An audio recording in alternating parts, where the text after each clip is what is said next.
기도하겠습니다. 사랑의 아버지 하나님, 오늘도 저희를 예배 자리로 부르시고 부활의 은혜를 누리게 하시니 감사드립니다. 지금 이 시간 우리의 마음을 열어주셔서 당신의 음성을 듣게 하시고 선한 목자 되신 주님을 따라가는 믿음을 허락하여 주옵소서. 말씀을 전하는 자와 듣는 모든 성도 위에 성령님 함께 하셔서 우리의 심령이 살아나고 새로워지는 시간이 되게 하여 주옵소서. 지금도 우리와 함께 하시는 예수 그리스도 이름으로 간절히 기도하옵나이다. 아멘. 주님의 은혜를 사모하며 오늘도 예배 자리에 나오신 여러분들을 환영하고 축복합니다. 오늘은 부활절 넷째 주일이자 교회 전통으로 선한 목자 주일이라 불리는 날로 우리를 위해 목숨을 버리시고 다시 살아나셔서 지금 이 순간도 우리를 생명으로 인도하시는 선한 목자 예수님을 기억하는 날입니다. 그런 의미에서 옆에 계신 분들과 이렇게 인사하겠습니다. 주님이 당신의 선한 목자이십니다. 주님이 당신의 선한 목자이십니다. 오늘 말씀을 통해 우리를 향한 주님의 따뜻한 사랑을 온몸으로 경험하는 복된 시간 되시기를 주님의 이름으로 축복합니다. 아멘. 여러분은 목자 하면 어떤 이미지가 떠오르십니까? 아마도 새하얀 옷을 입고 이렇게 양을, 아주 예쁜 어린 양을 품에 안고 인자한 미소를 짓는 그런 그림이 떠오르실 것입니다. 인터넷을 검색해보거나 성화의 그림들을 보면 대부분이 아니라 전부 다 그런 예수님을 그려냅니다. 하지만 실제 예수님 당시의 목자는 그렇게 낭만적이지 않았었는데요.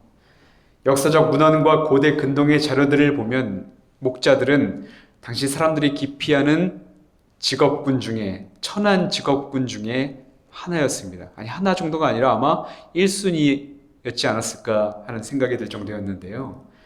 특히 유대 사회에서 목자는 법정에서 증인으로 설 수 없는 그런 사람이었습니다. 왜냐하면 정직하지 못하다는 그런 인식과 더불어 신뢰할 수 없는 자들이라는 사회적 낙인이 찍혀 있었기 때문이었죠.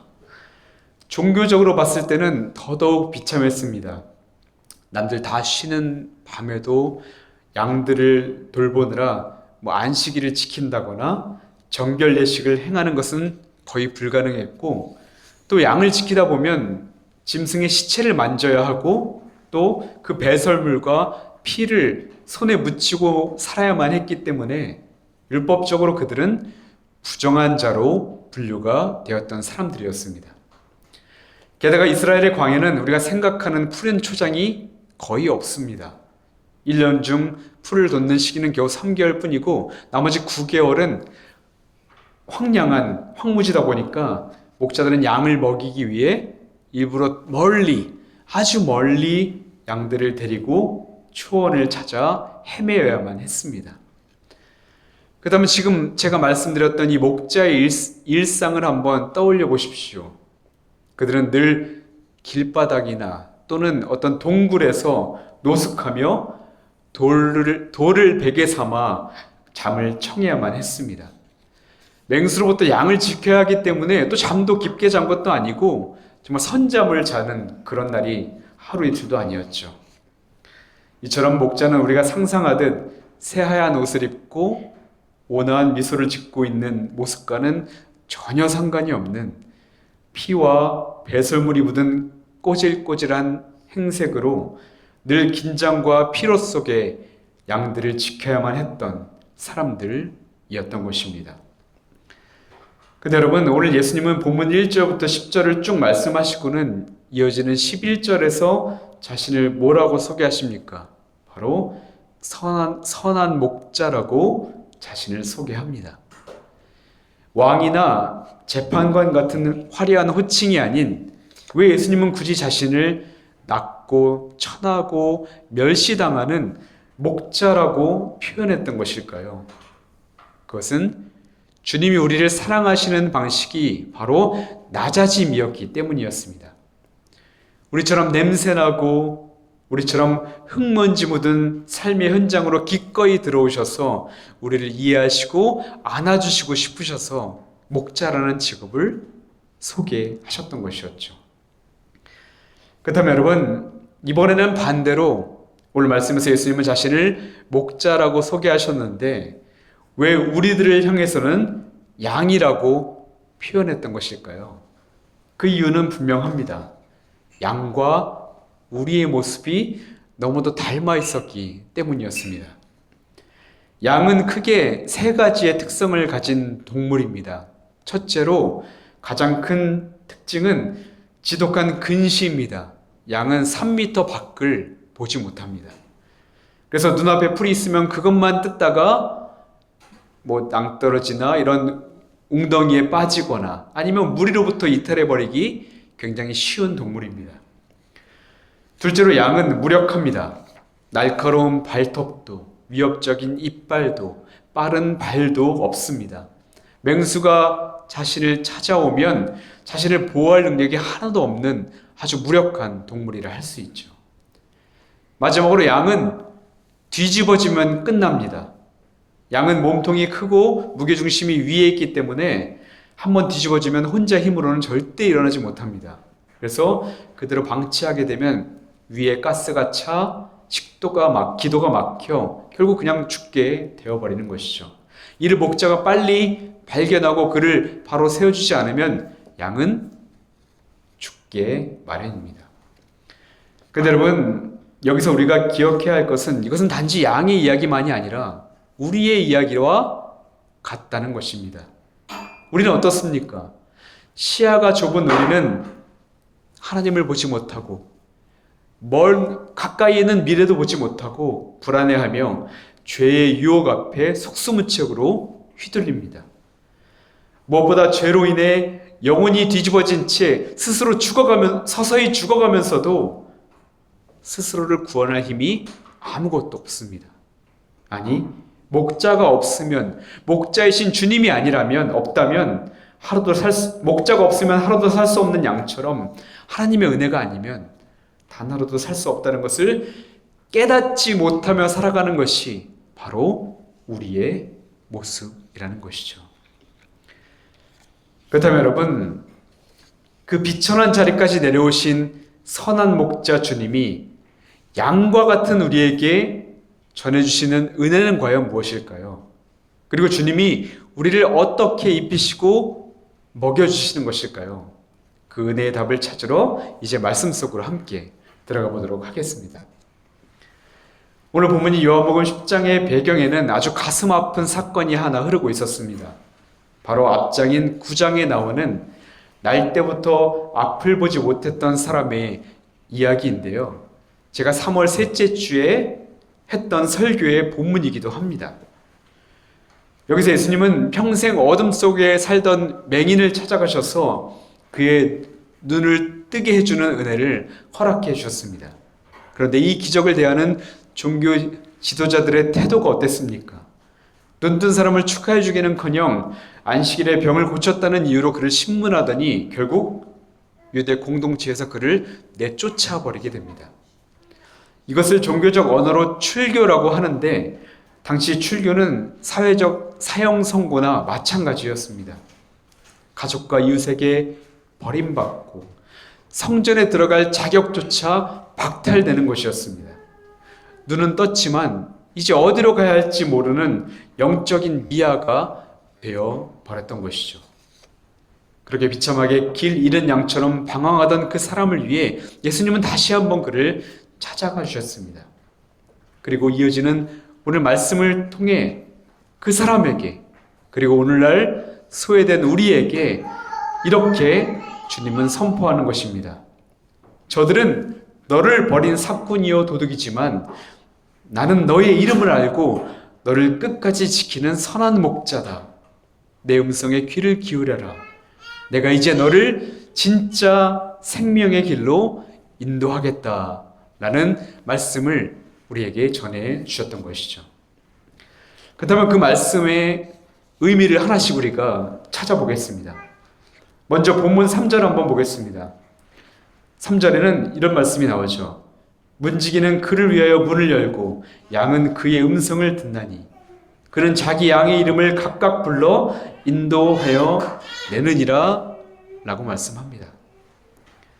여기서 주목해야 할 단어가 하나 있는데요. 바로 각각 불러라는 단어입니다. 실제로 당시 중동의 목자들은 수많은 양을 한 우리에 다 몰아넣었다가 아침이 되면 밖으로 데리고 나갑니다. 그러면서 목자는 그때 양들을 이게 양들아 가자 이렇게 때로 부르는 것이 아니라 각각의 이름을 불러서 그들을 인도합니다. 당시 목자들은 양들을 부를 때 오른쪽 귀가 접힌 녀석, 다리에 점이 있는 녀석, 코가 좀 삐뚤어진 녀석, 이렇게 양 하나하나의 특징을 다 기억하고 그 이름을 지어주며 부르곤 했는데요. 이때 놀라운 것은 양들이 다 자기의 이름을 알고 그 목자의 음성에 반응하여 정확히 움직인다는 것이었습니다. 근데 여러분, 여기서 감동적인 것이 무엇인지 아십니까?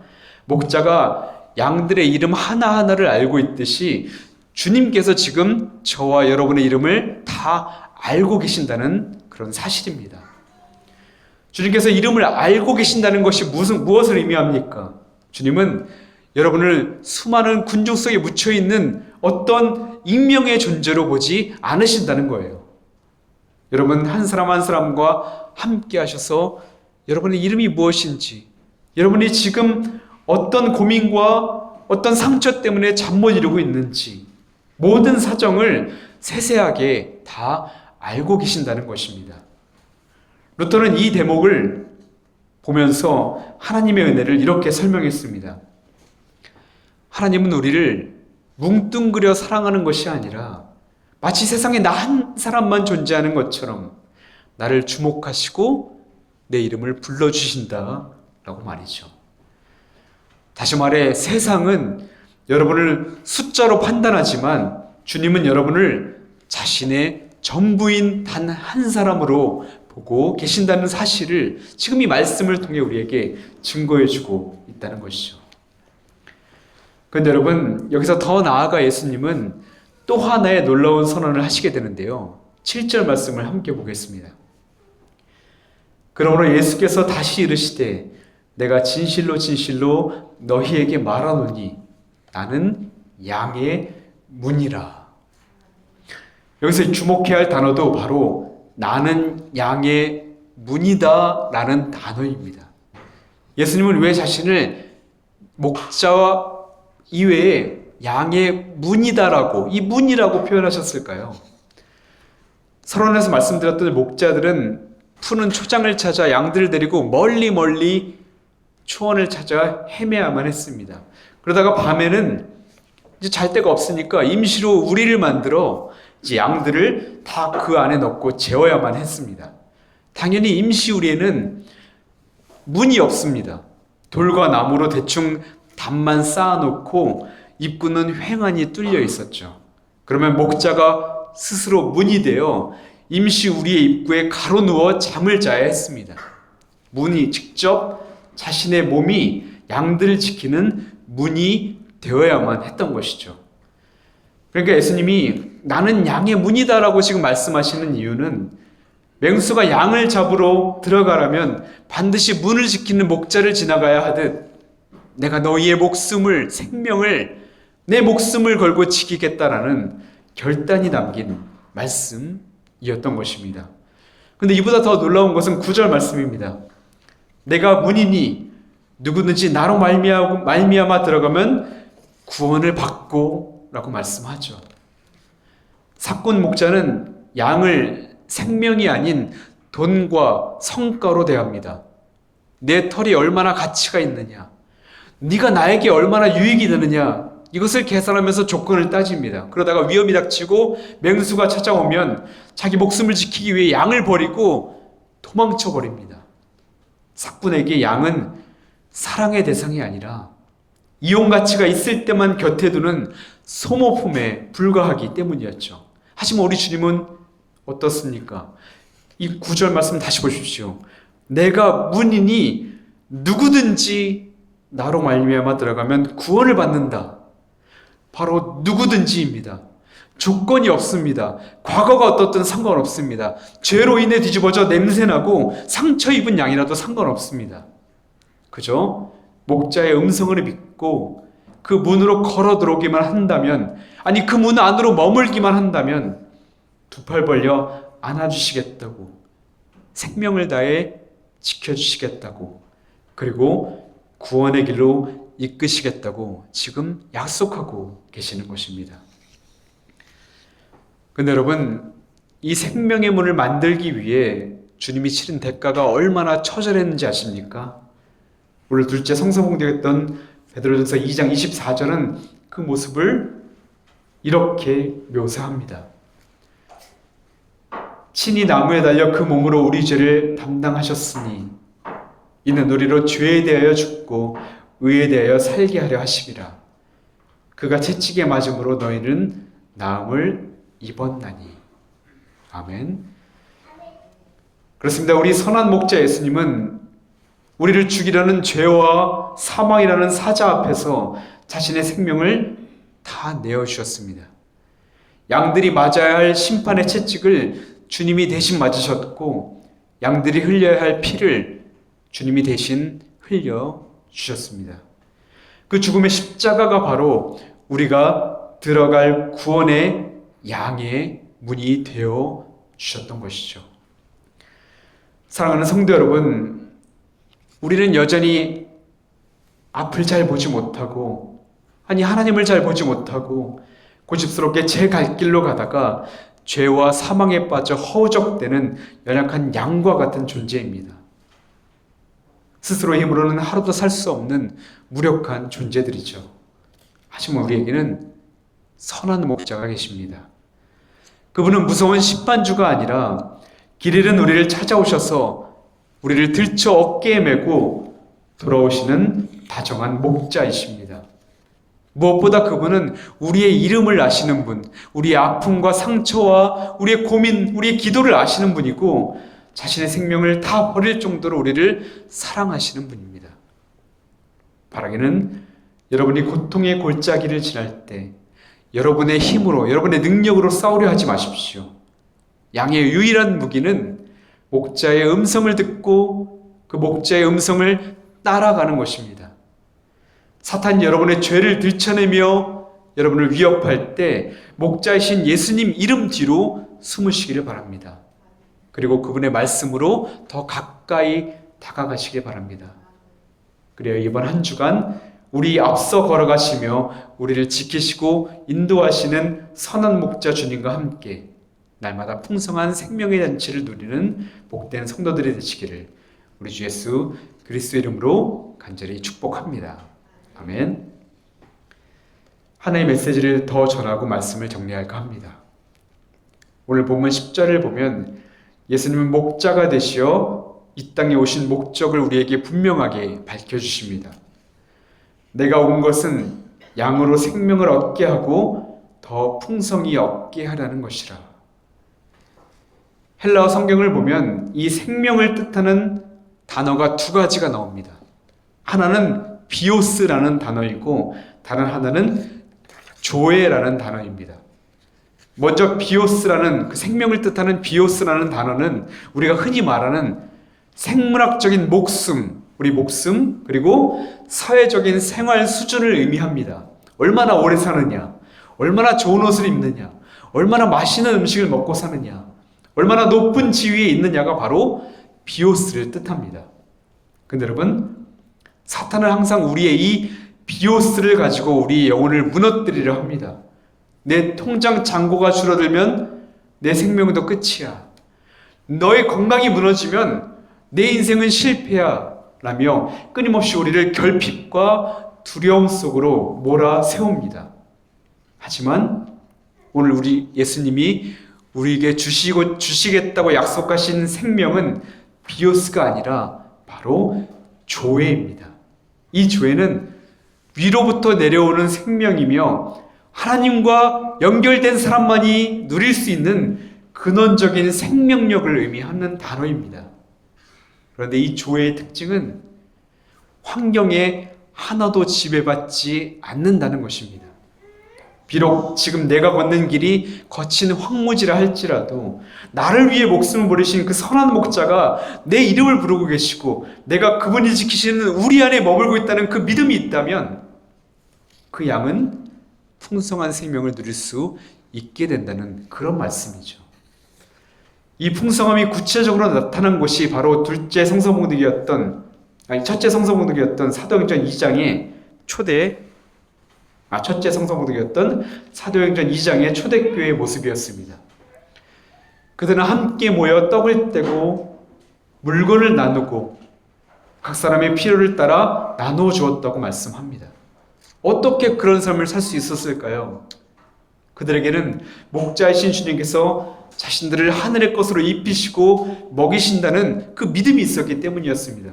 무엇보다 목자이신 주님이 나의 죄를 다 씻어주셨고 그분이 내 인생의 공급자라는 확신이 있으니 더 이상 세상 것을 움켜쥐지 않아도 하늘의 풍성함을 마음껏 누릴 수가 있었던 것이죠.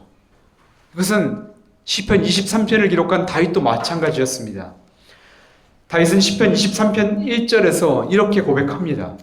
여호와는 나의 목자시니 내게 부족함이 없으리로다.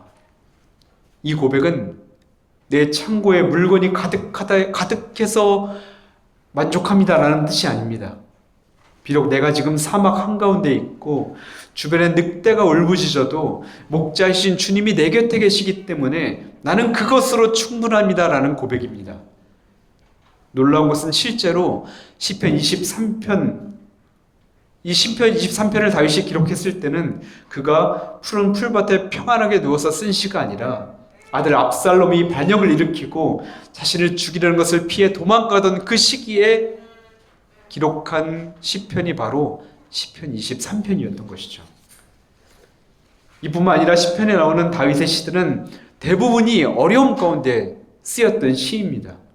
아직 상황은 변하지 않았고 여전히 힘들고 고통스러움에도 불구하고 다윗도 우리와 똑같이 하나님을 원망하고 자신을 괴롭혔던 사람들을 저주하고 또 하나님한테 한탄했지만 그의 시의 마지막은 늘 한결같이 하나님을 향한 감사와 찬양으로 그리고 나를 도우실 것이란 그 믿음으로 모든 시를 마무리합니다. 그 이유는 단 하나. 지금껏 목자이신 주님께서 양과 같은 자신을 항상 지켜주셨고 앞으로도 인도하시는 것을 믿고 신뢰하였기 때문에 그의 시의 마지막은 항상 감사와 찬양으로 끝날 수가 있었던 것입니다. 사랑하는 여러분, 우리도 예수님을 믿는다고 해서 신앙생활을 열심히 한다고 해서 우리에게 사망의 음침한 골짜기나 원수의 목전이 찾아오지 않으리란 법은 없습니다. 언제라도 그런 고난의 시간들이 우리를 덮쳐올 때가 분명히 찾아올 것입니다. 그러나 우리가 쓰러지지 않고 낙심하지 않을 이유는 무엇입니까? 선한 목자 주님이 지금도 우리와 함께 하시고 우리를 지키시기 때문입니다. 지금 여러분이 음침한 사망의 골짜기에 있다면 푸른 초장으로 바꿔주실 그 주님을 의지하시기 바랍니다.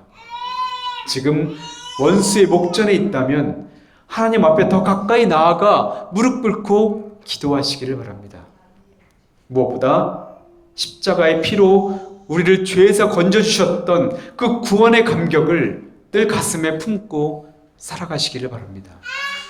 그리하여 어떤 상황과 어떤 어려움과 고난이 찾아온다 할지라도 우리와 함께 하시는 그 주님으로 인해 늘 구원의 기쁨과 값없이 주신 은혜에 대한 감사와 영혼에서 흘러넘치는 찬양으로 가득한 삶이 되기를 주님의 이름으로 간절히 축복합니다. 아멘. 기도하겠습니다. 사랑과 은혜가 풍성하신 하나님 아버지, 갈 길 몰라 방황하고 죄로 인해 뒤집어져 버둥거리던 우리를 먼저 찾아오셔서 감사드립니다. 세상은 우리를 숫자로 기억하고 쓸모 있는지 없는지를 따지지만 주님은 우리의 이름을 각각 부르시며 당신의 목숨을 바쳐 우리를 사랑해 주시고 우리에게 구원의 문을 열으셨음을 감사드립니다. 주님, 우리가 이제 더 이상 세상 것을 더 얻지 못해 불안해하는 인생이 아니라 선한 목자와 연결된 하늘의 풍성함을 누리는 그런 귀한 인생이 되게 하여 주시옵소서. 사망의 음침한 골짜기를 지날 때에도 우리 곁에 계신 주님을 의지하며 담대히 걸어가게 하시고, 이번 한 주간 우리를 어깨에 메고 기뻐하며 걸어가시는 주님의 온기를 느끼며 우리 또한 기쁨으로 살아가게 하여 주시옵소서. 우리를 위해 목숨을 버려주신 선한 목자 예수 그리스도 이름으로 간절히 기도하옵나이다.